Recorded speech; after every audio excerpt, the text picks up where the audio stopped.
in frustrating the Ogoni cleanup. And I say so because I was privileged to be the advisor on National Assembly matters and from South. And when His Excellency the Vice President, then Professor Yemi Osinbajo, was delegated by the President, President Buhari, to go flag off the cleanup, I think it's 2016. I was part of the delegation, and I saw the enthusiasm the people received it. And I think that after that, not much went on. So if politics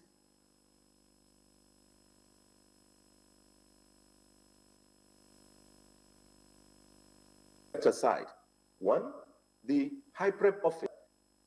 After being the advisor at National Assembly, I was reassigned as advisor on Niger Delta Affairs, working on Niger Delta matters, particularly the downstream. Now, I saw that the struggle on high prep was who will control high prep. Should it be in the Ministry of Niger Delta? Should it be in the Ministry of Environment? And it was a struggle amongst the ministers, in which the office of the Secretary to Government, the presidency was involved. Who will? And what was the content?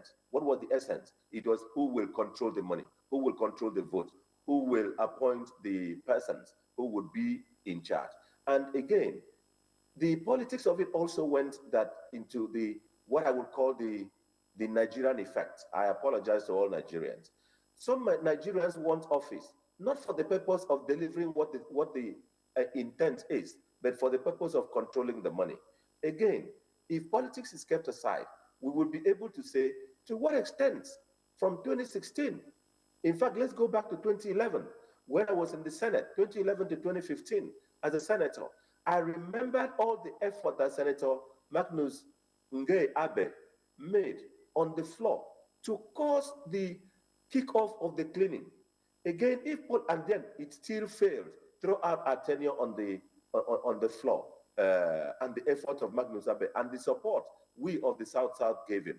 If politics is kept aside, all those elements will be taken into account. If politics is kept aside, the state government and the citizens will be able to ask the governor and the government of Rivers State, there is a 13% derivation. To what extent have you invested in Ogoniland? Because when the governors take the 13% derivation, they take it as pocket money. They take it as money to buy and improve their fleet of aircraft, private jets. And the citizens are not politically active enough.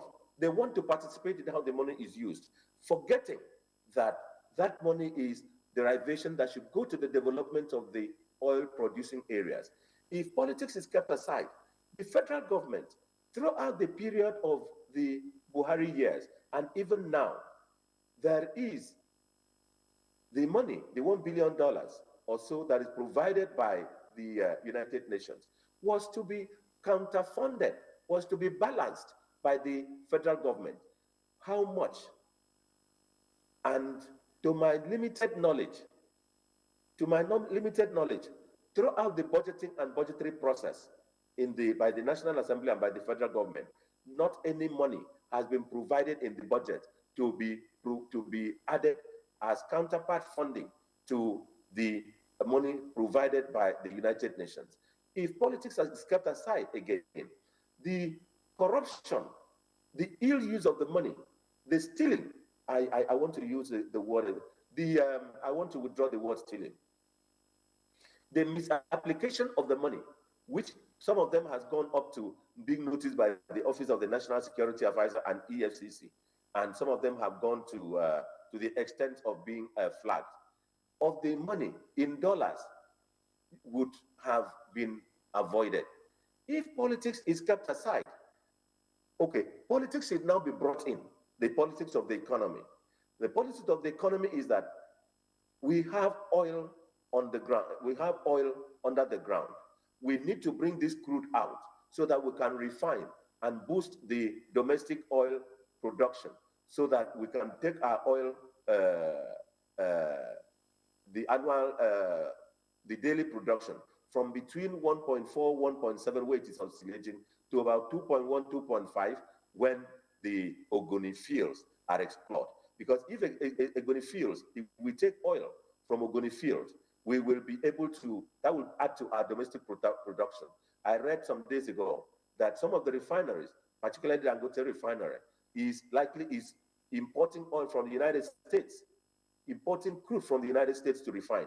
And if that refinery imports crude from United States or from anywhere outside Nigeria, it will have to pay for the shipping, the tax, the tariff for those countries, and all the other things. And when the oil arrives here and is refined, you cannot expect the refinery to sell at lower than the price and the cost element in which it imported its crude. Again, other refineries are coming up. The Boa refinery in Akwa Ibom is coming up. The Port Harcourt refinery is coming up. The Warri refinery is on stream. If all these refineries come on stream, as these refineries are coming on stream, we will be able to have our own crude where we can refine.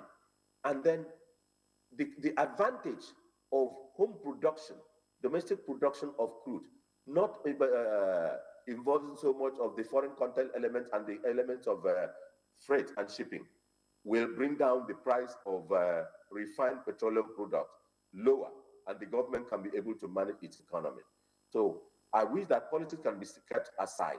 And I agree with the panelists who say that the government of Rivers State should be made to take active part, a central role in it. Because when persons, I have been involved as part of my role as advisor on Niger Delta.